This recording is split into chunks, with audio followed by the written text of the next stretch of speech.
Hi, my name is Chris Palmer. Welcome to Chris's Workshop. Today I'm going to show you how to use a handsaw. This is a Japanese pull saw.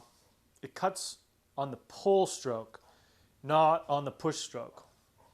So keep that in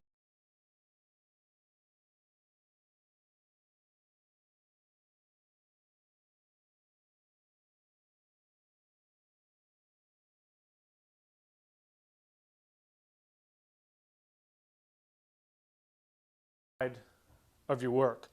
You don't want to subtract the blade width from the piece you just measured. Start nice and slow at a little bit of an angle. Make sure the blade is square and straight up and down in relation to your workpiece. Start slowly so the saw develops its own kerf, and then once the kerf is going, the saw will ride in the kerf you've made.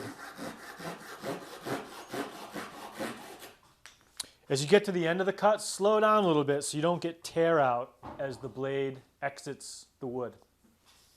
And that's about it. You just made a really nice cut.